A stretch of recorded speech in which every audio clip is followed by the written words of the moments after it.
Hey doctors, welcome back to my channel. This side Riya Shukla and I am back again with same series on general medicine lecture number 2. As we have discussed in 2.5 months we are going to finish most of our syllabus, complete syllabus. So here we are on lecture number 2. Today we are going to discuss about the gastrointestinal system and abdominal examination, which is extremely important in general medicine. So here we begin with GIT. Okay. So what is GIT? GIT is a tract which passes from mouth to anus. Any disease in this passage is known as gastrointestinal diseases. इस पूरे passage में कोई disease होती है, हमें उस disease को हम लोग स्टडी करते हैं किसके अंदर, गैस्ट्रोइंटेस्टाइनल डिसीज़ के अंदर. इसके disease are most of the diseases are complex, right, and the symptoms which arises from the GI tract disease, वो कुछ सिम्टम्स हैं जो जब हमारे GI ट्रैक्ट में डिसीज़ होती है तो हमें वो सिम्टम्स फील होते हैं. वो symptoms are like abdominal pain, nausea and vomiting, heat burn, it's heartburn, altered bowel habits, example in diarrhea and constipation, abdominal distension, bleeding, that is also known as hemoptysis and melena, dysphagia, that is known as difficulty in swallowing, then it is odynophagia, that is painful swallowing, loss of appetite. So these are the symptoms which, if you suffer from any GI disease, then you are going to face these symptoms, right? You're going to have abdominal pain, you're going to feel nausea and vomiting, you're going to have heartburn, you will have altered bowel movements, you will have abdominal distension, and so on the list. Okay, now what we are going to do is going to discuss these symptoms in detail, क्योंकि इसके अंदर भी बहुत सारी चीज़ें हैं which you should know. Okay, so starting from the very first symptom, that is abdominal pain. Pain का नाम सुनते ही 4 चीज़ें तुम लोग के दिमाग में आनी चाहिए कि भाई पेन को डिस्क्राइब कैसे करते हैं, कि वो किस साइड पे हो रहा है, उसका नेचर क्या है, उसकी सीवियरिटी क्या है, उस रेडिएट कहाँ से कहाँ हो रहा है, टाइम ऑफ ऑनसेट क्या है, एग्रीवेटिंग फैक्टर्स क्या हैं, रिलीविंग फैक्टर्स क्या हैं. पेन का नाम सुनते ही आपके दिमाग में ये सारी चीज़ें दौड़ जानी चाहिए. ठीक है, अब आते हैं एब्डोमिनल पेन के रीज़न में. अब एब्डोमिनल पेन का कारण क्या हो सकता है? इफ़ यू आर हैविंग और suffering from abdominal pain, then what are the main causes which you can have. Wait, okay, appendicitis can be one of the first cause, gall stones, gall bladders में stone होना, liver abscess, pancreatitis, peptic ulcers, intestinal obstruction, stenosis हो जाती है intestinal vessels और veins की, जिसकी वजह से इंटेस्टाइनल ऑब्स्ट्रक्शन हो जाता है, renal stones, gynaecological diseases. These are the few diseases. इन डिसीजेस की वजह से ये एक कॉमन सिम्टम देती है. कौन सा? एब्डोमिनल पेन का. एब्डोमिनल पेन को डिस्कस करते हैं हम लोग. जैसे मैंने बोला, पेन सुनते ही 5-6 पॉइंट दिमाग में आने चाहिए. भाई पेन किस साइड पे हो रहा है, पेन का नेचर कैसा है, या तो वो रेडिएटिंग है, डल है, स्टैबिंग पेन है, क्लोकी पेन है, जैसे कि हमने पिछले वीडियो में डिस्कस करा था. सीवियरिटी क्या है पेन की, साइट ऑफ रेडिएशन क्या है, टाइम ऑफ ऑनसेट क्या है, एग्रीवेटिंग फैक्टर्स क्या है, रिलीविंग फैक्टर्स क्या है. Extra abdominal diseases like myocardial infarction, pneumonia, herpes zoster and spinal diseases may be present with abdominal pain. अच्छा, ये सब तो abdominal diseases हो गई, मतलब abdominal region में present हैं ये सारी diseases, तो वो abdominal pain कर रही हैं. अब extra abdominal मतलब हमारे abdomen में कोई दिक्कत नहीं है, but then also we are having abdominal pain. तब वो कौन सी diseases हैं? They are myocardial infarction, pneumonia, herpes zoster and spinal diseases, right? Okay, pain को अच्छे से डिस्कस करते हैं, साइट को अच्छे से डिस्कस करते हैं. अब साइट ऑफ एब्डोमिनल पेन या तो वो लोकलाइज्ड होगी या तो वो जनरलाइज्ड होगी. लोकलाइज्ड पेन कब होता है और जनरलाइज्ड पेन कब होता है? Let's discuss that. सबसे पहला हमारा जो स्टमक या ये वाला रीजन है हमारा, पूरा abdomen, it's divided into few zones. Number 1, it's divided into 9 parts. What are those 9 parts? Number 1, this is epigastric region. This is right hypochondric region. This is left hypochondric region. Centre पे आ जाओ, centre partition में जहाँ पे हमारी umbilical होती है, तो ये होता है अम्बलाइकल रीजन. ये है lumbar region, that is left lumbar region and right lumbar region. This is right iliac region नीचे और लेफ्ट इलियाक रीजन, एंड बीच में आता है हमारा हाइपोगैस्ट्रिक रीजन. तो ये हमारे हो गए कुछ मेन डिविजन्स जो बहुत इंपॉर्टेंट हैं, राइट. अब साइट ऑफ पेन, जब हमारे राइट हाइपोकॉन्ड्रिक रीजन में पेन हो रहा है, या तो वो लिवर का पेन है या वो कोई गॉल ब्लैडर डिसीज़ का पेन है, लाइक हेपेटाइटिस या कोलोसिस्टिस. कोलोसिस्टिस क्या होता है? It is an inflammation of a gall bladder, right. अब ये तो हो गए हमारे कुछ लोकलाइज पेन के एग्जाम्पल. एपिगैस्ट्रिक रीजन में पेन है तो मतलब आपके या तो पेप्टिक अल्सर का पेन है या तो फिर पैनक्रियाटाइटिस का पेन है. ओके. जनरलाइज पेन है. जनरलाइज पेन की वजह होती है gastroenteritis, bowel obstruction, mesenteric ischaemia, metabolic diseases like diabetes, porphyria and peritonitis, right.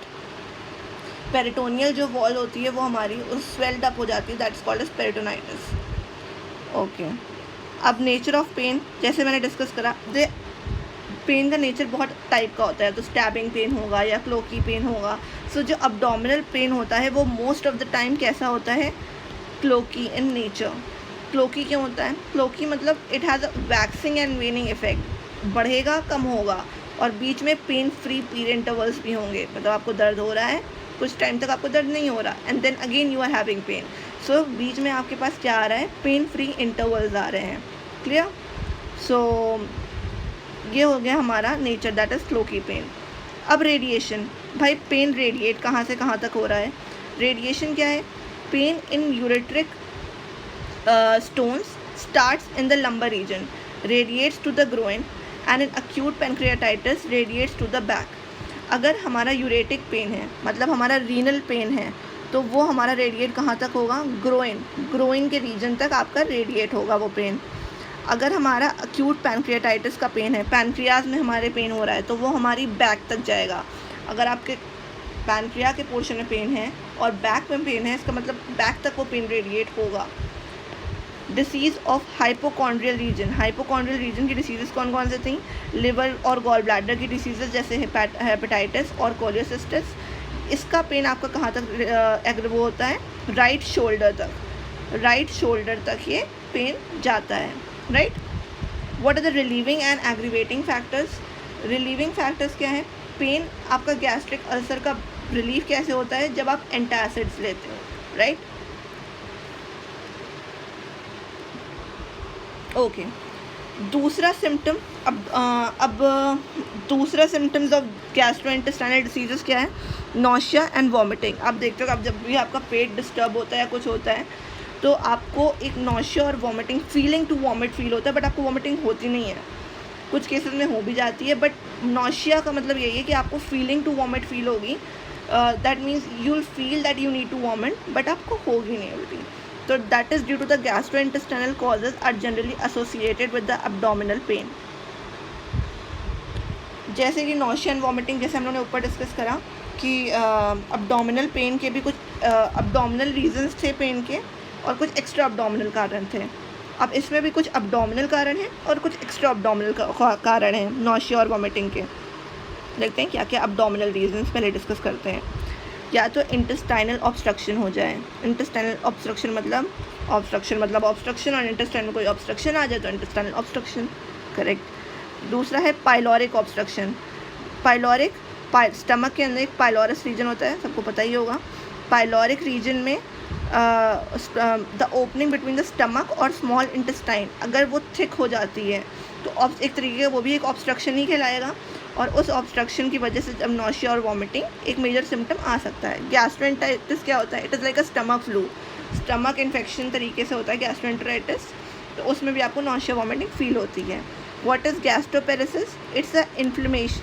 Gastroparesis is like stomach muscles effect होती है, प्रॉपर स्टमक की एम्प्टिंग नहीं हो पाती, पूरी तरीके से आपका स्टमक खाली जब नहीं होगा तो वो रिफ्लेक्स करेगा बार बार ईसोफेगस पे खाना, तो आपको you will feel that you just want to vomit, but ऐसा होता नहीं है, right? Okay, then it is cholecystitis, then it is that means gall bladder का इन्फ्लेमेशन, पैनक्रियाटाइटिस पैनक्रियाज का इन्फ्लेमेशन, हेपेटाइटिस लिवर का inflammation, appendicitis that is appendix का inflammation. What is biliary colic?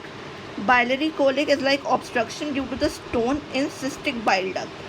Bile duct में stone होने की वजह से obstruction हो रहा है, that is called as biliary colic.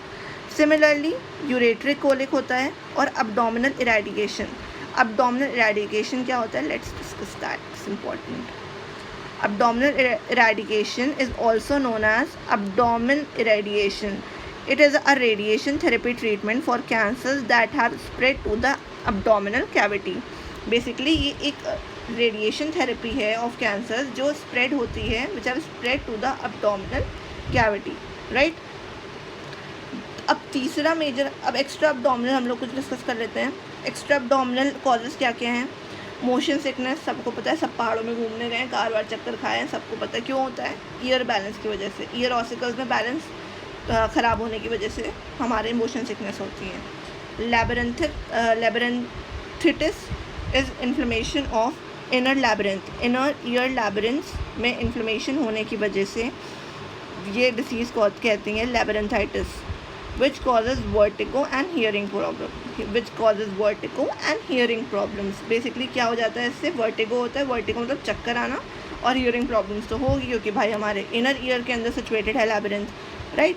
Myocardial infarction, increase intracranial pressure, psychiatric illness, drug, pregnancy, uraemia, keto acidosis, ये सब कुछ एक्स्ट्रा अब्डोमिनल कॉजेज़ हैं. किस चीज़ के लिए? नौशिया और वॉमिटिंग के लिए, ऐसे सिम्टम्स देने के लिए.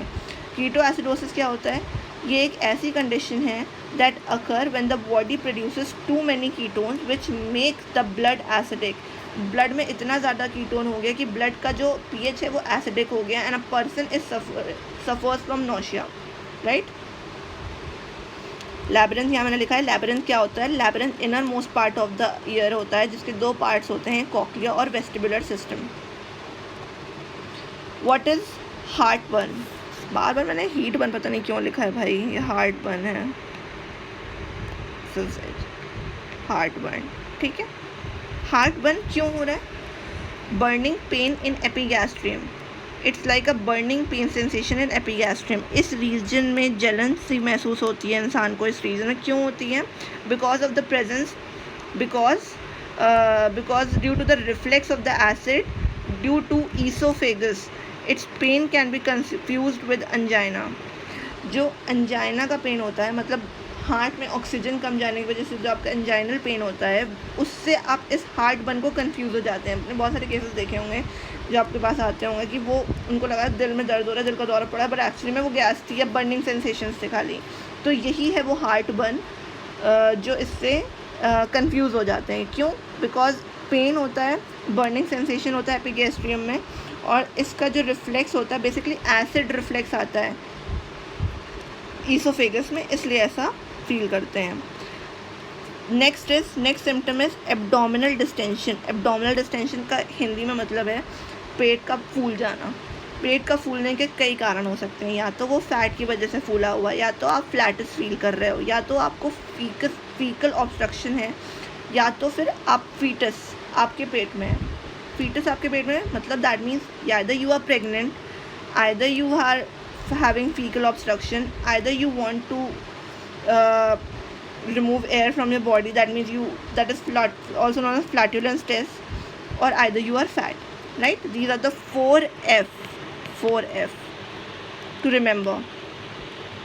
So basically usually represent the function bowel diseases which is largely amount of air is shallow. वही बहुत सारे जैसे होता नहीं गैस की problem, that is basically called as flatulence. आसान भाषा में समझो गैस, ठीक है. अब ये तो हो गया एब्डोमिनल डिस्टेंशन. कुछ लोकलाइज रीज़न होते हैं डिस्टेंशन के, दैट मीन्स ऑर्गन एनलार्ज हो जाता है. हम लोगों ने पढ़ा है लिवर के एनलार्जमेंट से भी डिस्टेंशन होता है, स्किन के एनलार्जमेंट से भी डिस्टेंशन होता है, और किडनी के भी एनलार्जमेंट से डिस्टेंशन होता है. Small bowel obstruction. अब गैस्ट्रोइंटेस्टाइनल ब्लीडिंग. ब्लीडिंग दो जीआई ब्लीडिंग दो तरीके से होती है, या तो अपर जीआई में ब्लीडिंग होगी या लोअर जीआई में ब्लीडिंग होगी। अपर जीआई में ब्लीडिंग मतलब हो गया आपका, समझ लीजिए, या तो अपर जीआई में ब्लीडिंग मतलब bleeding from oesophagus, stomach and duodenum, या तो ब्लीडिंग ईसोफेगस, स्टमक या डिओडिनम वाले पोर्शन से हो रही है, then it is called as upper GI bleeding. और वो पेयर कैसे होती हैं, हेमेप्टाइसिस से शो होगी। हेमेप्टाइसिस मतलब ब्लड वॉमिटिंग से शो होगी, और either with melena. Melena is a foul smelling tarry stools. दूसरा है हमारा, वो है मेलिना। और हाँ, एक और चीज़, मेलिना अगर आ रहा है, मतलब अगर आपका टारी स्टूल्स हैं, ब्लैक कलर का फाउल स्मेलिंग टारी स्टूल्स हैं, इसका मतलब है आपकी जीआई ट्रैक्ट में ब्लड 14 मिनट से ज़्यादा, 14 मिनट कह रही हूँ, 14 आवर्स से ज़्यादा रुका है, तभी ऐसा हो रहा है। ठीक है। कॉमन कॉजेज़ क्या होती हैं अपर जीआई की कॉमन कॉजेज़ हैं, आप समझ लीजिए, पेप्टिक अल्सर एक बहुत इंपॉर्टेंट कॉमन कॉज है। Peptic ulcer, variceal rupture, peptic ulcer, erosive gastritis, gastric neoplasm, these are basically the common cause of upper GI bleeding। अब लोअर GI bleeding का मतलब क्या होता है भाई? लोअर GI bleeding का मतलब लोअर ट्रैक में अगर ब्लीडिंग हो रही है, और बेसिक कारण क्या होते हैं? हेमोरॉइड्स आसान भाषा में तुम लोग क्या बताएं डॉक्टर दो? Haemorrhoids are basically piles, right? Haemorrhoids. Then anal fissures, then diverticula, सब सेम चीज़ें, they're just different forms of that, right? okay, so ये हमने ख़त्म कर दिया अपना जीआई ब्लीडिंग अपर और लोअर दोनों का। अब हम आते हैं एक और चीज़ पे, सिम्टम जो मैंने लिखना नहीं है यहाँ पे पर होता है, वो क्या है भाई? Dysphagia.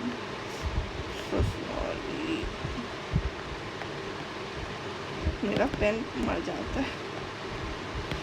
Okay, dysphagia is basically difficulty in swallowing which may occur due to the problem in oropharynx में जब कोई दिक्कत होती है, तब वो प्रॉब्लम अगर आपके ओरोफेरेंक्स में है बेसिकली, अब आपको डिफ़िकल्टी इन swallowing होगी। What is odynophagia? Odynophagia is a painful swelling. एक होता है डिफ़िकल्टी इन swallowing, आपको स्वॉलो करने में दिक्कत हो रही, दैट इज़ डिस्फेजिया। आपको स्वॉलो करने में दर्द हो रहा है, दैट इज़ ओडिनोफेजिया, राइट? मैंने यहाँ पे लिखा हुआ है, मेरे पेन की वो बैटरी ख़त्म हो गई है, बट ये है ओडिनोफेजिया, राइट? उसके बाद आते हैं, with this I finish my lecture here itself. I'll take abdominal examination in the next lecture. So please do like, share and subscribe my channel, and do not forget to push the bell button.